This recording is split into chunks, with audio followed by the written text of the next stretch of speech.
Veterlide Glumson was the name of a man from the East Fjords in Iceland. He sailed often on trading voyages in summer. His nephew's name was Liot. He was the son of Gissur Hawkson of Skomedal, who was killed while Liot was a child. Vidar Lide took up the suit for Gissur's slaying and bore it with great honor. But that is beside our story. Liot's mother's name was Steenvor. She died young. Liot was reared by Torporn, Halag of Air. Afterwards he dwelt with Vidar who loved him as his own son. Liot came early to manhood. From his 16th year he went a Viking with Tropjorn's sons, and quickly won renown for bravery and skills in arms. He was counted a lad of promise, and fit for leadership, trusty and loyal, but a man of few words and slow to make friends. He kept to himself for the most part. From certain doings, which are also foreign to our tale, he was called Vigalio. One summer, when Liot was 20 years of age, he sailed with Vidar to Norway. Between them they owned a trading vessel, a fine seagoing ship. Liot had a third share in her.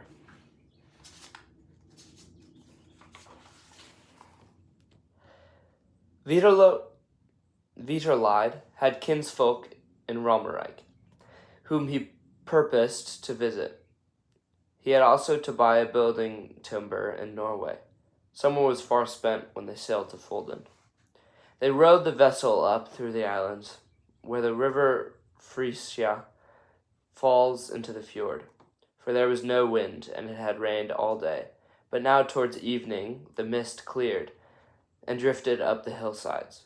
Vidar and Liot stood in the forepart of the ship, looking out over the land. It was then covered with thick forest. Along the banks of the river were farms, but they were not many, and most were small. Off the mouth of the river, some small fishing boats lay rocking at anchor.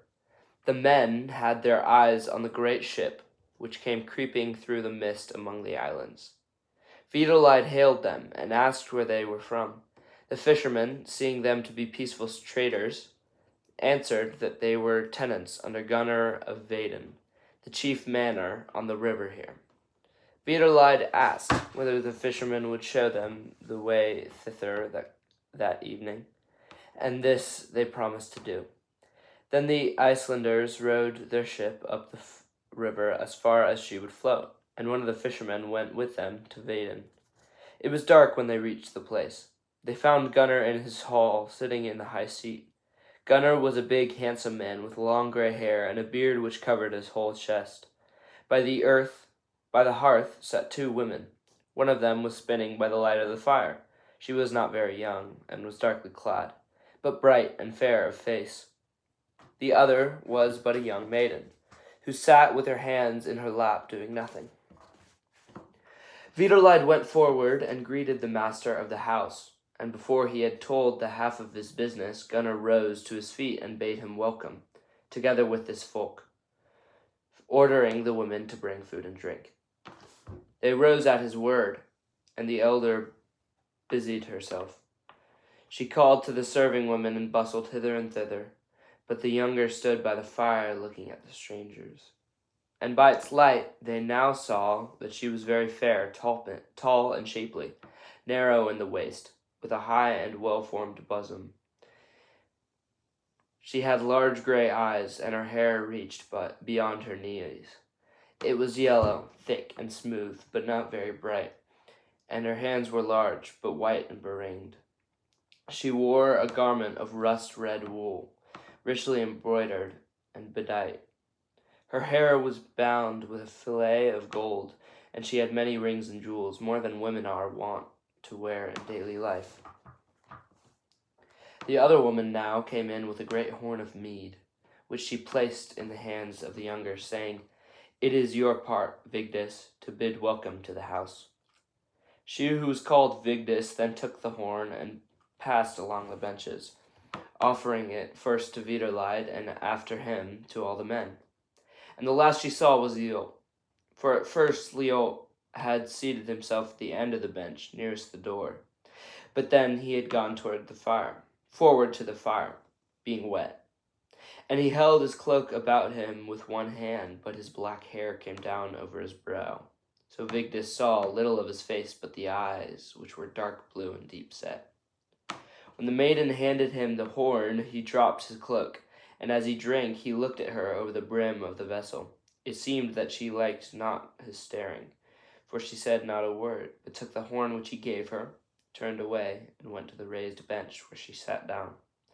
Liot seated himself so that he could see Vigdis. After a while, she glanced that way and met his eye. Then she looked aside and turned red. But the next moment, she looked at him again, and now she returned his stare until he took his eyes off her. Then a meal was set forth, so sumptuous that it seemed almost a banquet, and Gunnar would have sent his housecarls down to the shore to fetch the ship's folk. He said his men could keep watch by the ship that night. Vidalide thanked him, but before he had finished speaking, Liot said to his kinsman, "The hour is already late. Our men can surely stay by the ship this night, so that we need not trouble the good men's carls." At this Vigdis laughed, saying, "This Icelander must be very fearful for his goods." Gunnar reproved her, but without anger. He said, "It is well bethought of the Icelander to spare our housefolk, but 'twill be little trouble for them. And those men who have rowed all day in this bad weather must need shelter and fresh food. But it sounds ill, daughter, to give such an answer to a guest of the house." Liot laughed and answered, "'Twas not ill meant, I'll be bound. And the words of so young a maid must not be weighed too nicely." The other woman also spoke to Vigdis, but very quietly, and Vigdis gave no heed to what she said, but smiled faintly as she sat. Gunnar then sent men to the shore, and the others ate and drank. The talk was of the heavy gray weather they had had of late, a great misfortune on land and sea alike, for the corn was now ready for reaping. Gunnar said, "In my youth I was too fared abroad in summer, and of all weathers I liked this least, with rain and fog and calms." Then Liot answered and sang, "Truth hast thou spoken, guest-loving Gunnar. Dark lay the skies on us, Ran's daughters dozing. Little delight with them to dally, rather the roof of friendly Thane. Goddess golden decked the board, fairer beings saw I never. Fain would I linger, late in the night, and with yon fenny sallow fair one, chop words of cheer." The last lines were chanted in a lower tone, and Gunnar, who was already somewhat gone in drink, paid no heed to them. But Vidalide marked them well, and began at once to talk to Gunnar about his seafaring. Soon after, Vigdis and the woman went to her borrower. Later, when the men had gone to rest, Vidalide said to Liot, who shared the same close bed, "I marvel at your conduct, kinsman. It looks ill. When Gunnar has received us hospitably, that you make ditties to his daughter the first evening." As Liot made no answer, Vidalide went on, "Never before have I known you a great lover of women, but tonight I could not see that you took your eyes from Vigdis. We have not been so long at sea that the sight of a woman should turn your head." Liot still made no answer, but turned his back to him and feigned to be asleep. Next day, when they had broken their fast, Gunnar and Vidalide rowed down to the shore. But Liot lay on the bench and said he was tired.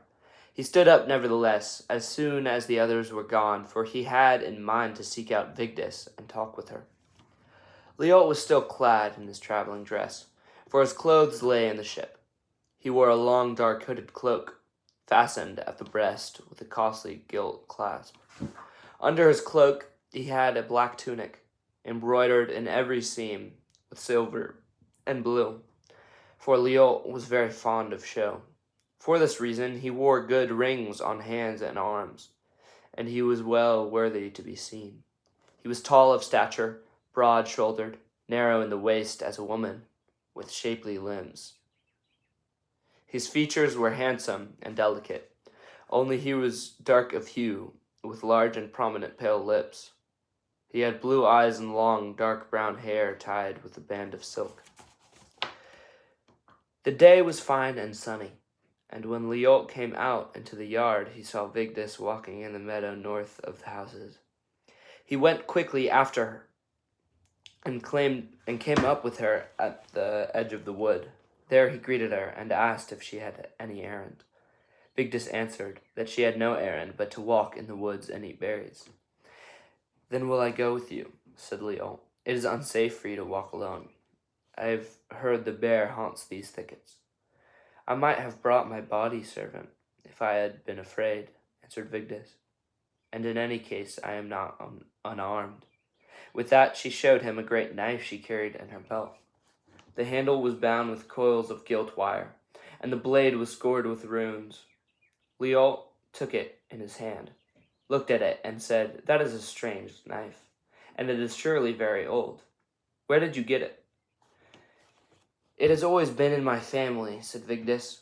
They say that my kinswomen were priestesses at the high place in the grove here.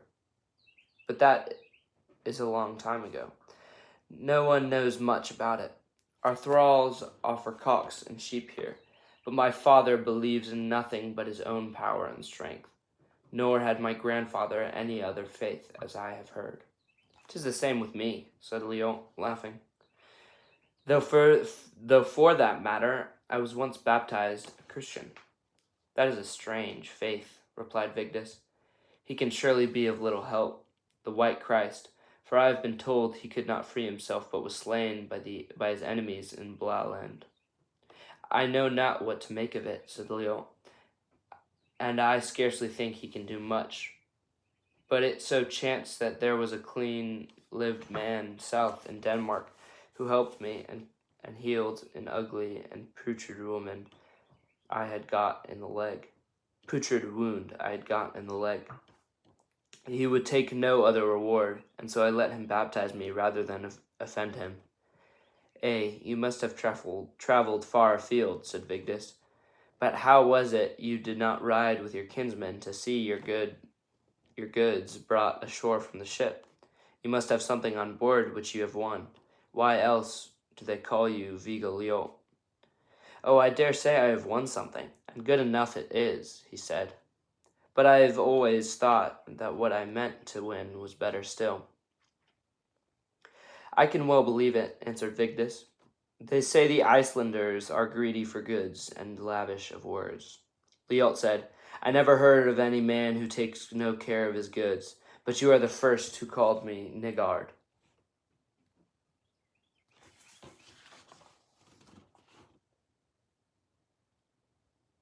Vigdis laughed at this and said, The speech of so young a maiden must not be weighed too nicely. I almost think you have taken a spite against me, Vigdis, returned Liot.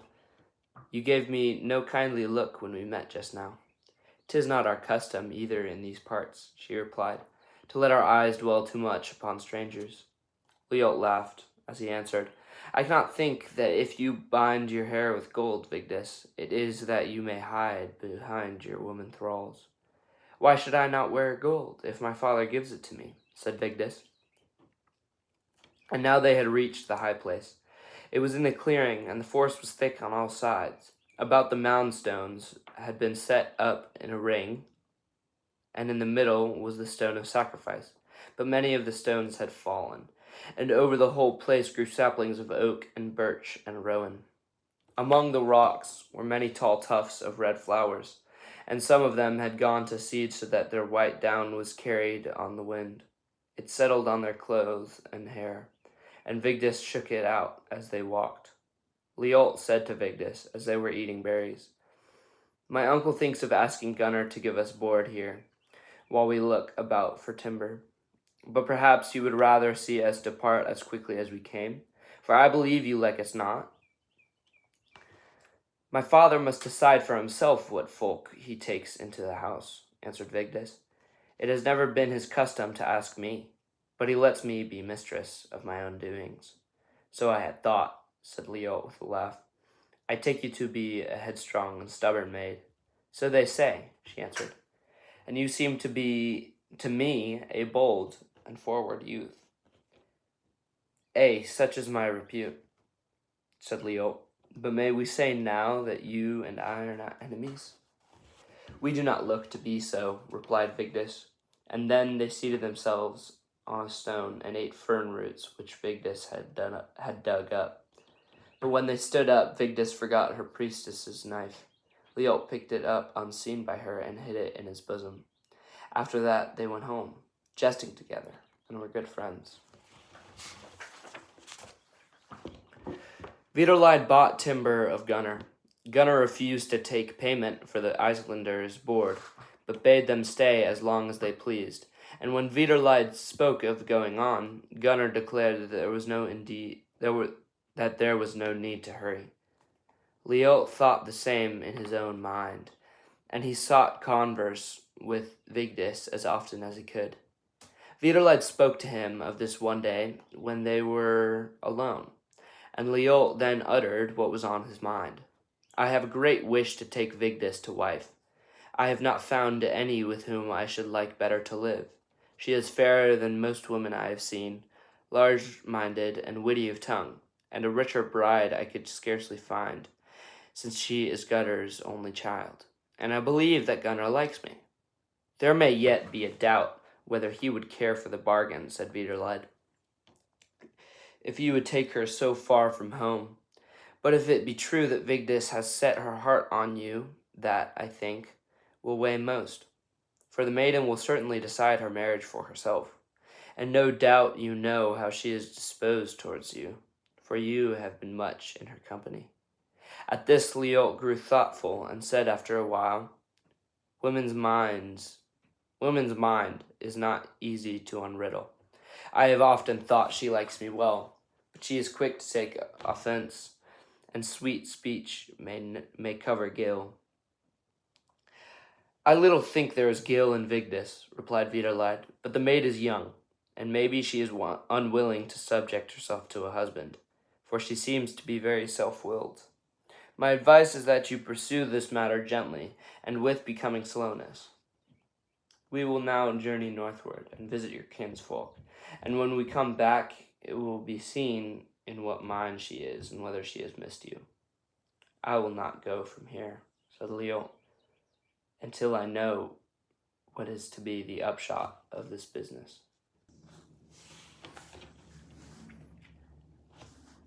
The same evening, Leo sought out Vigdis in her bower, as she sat on the bench sewing. She was clad in a richly embroidered blue gown, and her yellow hair hung loose about her, shining in the light of the great fire that burned upon the hearth. On seeing him, she laid aside her sewing and rose to meet him, but Leo came hurriedly forward, and sat down beside her on the cushion. Vigdis then said, What may be the cause of your seeking me here at this late hour, when my father is from home? I have seen little of you these days, replied Leo, and there are many things of which I should like to speak with you. But we have talked together every day, Vigdis answered again. I have much yet unsaid, Vigdis, and of this I would rather speak with you alone. Now Viderlide said today that I must surely know your mind, whether you like me or not.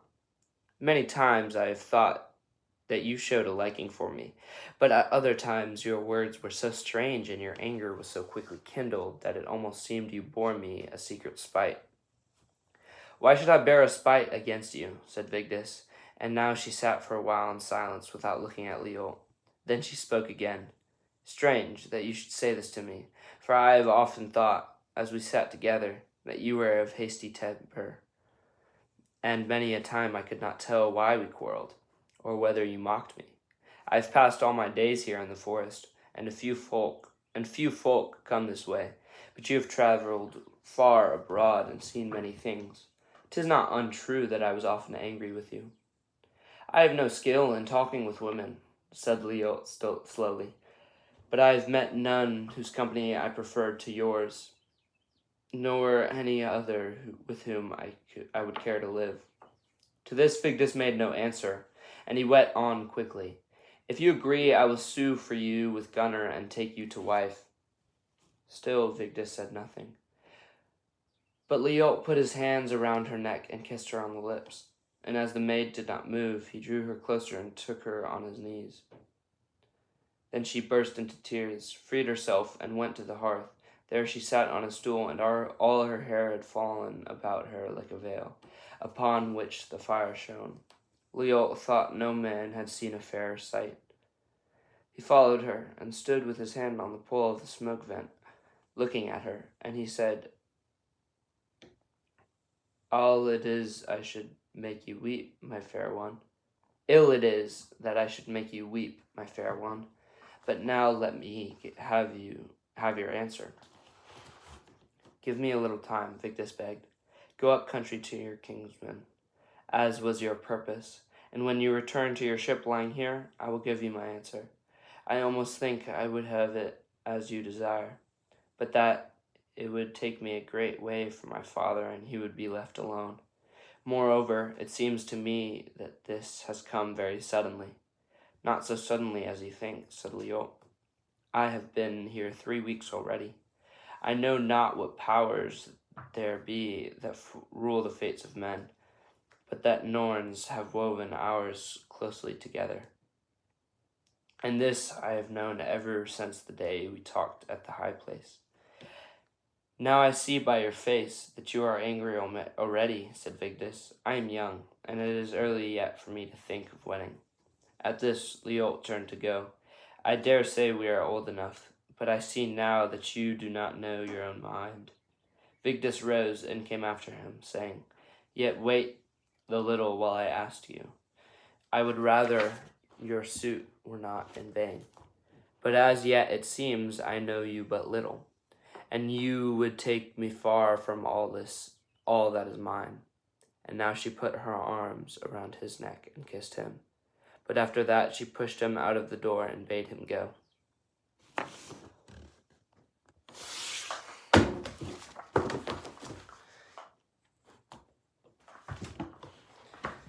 Vigdis kept to her bower for 2 days after this. Then it happened that a guest came to the house, Kjaer of Grefsen. This Kjaer had just come home from Trondheim, and he had much news to tell of Earl Hakon of Lade, who had lately been slain by Kark, his thrall, and of King Olav. Vigdis came into the hall at evening. She took her seat by Kjaer, and the two conversed as friends. Kjaer was very young, fair-skinned, tall, and handsome. Liot was ill-pleased that Vigdis sat drinking with him. He said so to Vigdis when he chanced to be near her. "You know well enough how you feel towards Kjaer of Grefsen." "That is a true saying," Vigdis answered. "Kjaer and I were brought up together, and it gives me joy to see him again." But after this, Liot kept an angry eye on Kjaer, and whenever Kjaer spoke well of a thing that evening, Liot would cap it at once with something yet more worthy to be praised. At last the talk fell upon horses, and Kjaer boasted of a stallion whose name was Longve. Gunnar had bred him and given him to Kjaer as a token of friendship. Liot replied that he had seen him, for they had lately brought the horses home from the forest for the work of harvest, and he held that the stallion had been bought of the sons of Arne at Grimmeldlunder. Was better still, his name was Arvok, and said Liot, he did not believe a better beast had been seen in those parts. "Fine enough to look at," remarked an old man who was sitting near Liot, "but Kjaer's horse drove him off the field both this year and last." "But you are ill-advised," he said to Liot, "to speak well in this house of anything that comes from the sons of Arne." "How so?" Liot asked the old man. "There has been great enmity between Vaden and Grimlunder, since Eolf Arneson sued for Vigdis and was turned away," was the answer. "Of that matter I have never heard a hint," said Liot, and the old man went on. "Gunnar would have been willing enough to have Eolf for a son-in-law, but they say that Vigdis refused him. Nor can anyone be surprised at it, for many an ugly deed is told of the sons of Arne, and then they say there has been friendship between her and Kjaer since they were children. But the sons of Arne have often threatened Gunnar since, though 'tis likely they will beware of him. Gunnar may be old, but not yet toothless. Leolt said no more, but sat wrapped in thought with a watchful eye on Vigdis and Care. After a while he went up to Care and said, "There has been a great deal of talk this evening. Do you not think with me that it would be sport if we tried our horses together so that everyone could see which one was the winner?" "Gladly," said Care with a laugh, "but it is hardly necessary, seeing that it is known to every man hereabouts." Vigdis then put it in a word. "You must not mar the horses you have bought so dearly. He may be good enough, though another be better." To this Leolt answered in great wrath, "I am not so fearful of hazarding my property as you think. Let Care show us what his horse can do about it. Let us drive the horses together tomorrow, and if Arvak is not the winner, he shall not be carried to Iceland by me." "Eyjolf will scarcely take him back," said Vigdis, laughing. "I shall not ask him," replied Leolt. "If he loses, I shall kill the horse." And now he drew a gold ring from his arm and flung it into the fire that burned in the middle of the floor, crying, "You shall not cast it in my teeth, Vigdis, that I am too careful of my goods." But Vigdis bent forward and snatched the ring out of the fire, handed it to Leolt, and said, "Behaving like a witless fool is as bad." Then Leolt took the ring and threw it into the crowd of thralls by the door, saying he who caught it was to keep it. There was a great uproar among the thralls, but the one who first got hold of the ring was struck down, and it looked as though the feast would end in a great scandal. Vidarlide dashed up to his kinsman, took him by the arm and rebuked him severely, but Leolt only laughed, and amid all the hubbub that ensued, it was agreed at last that Care and Leolt should match their horses the next day.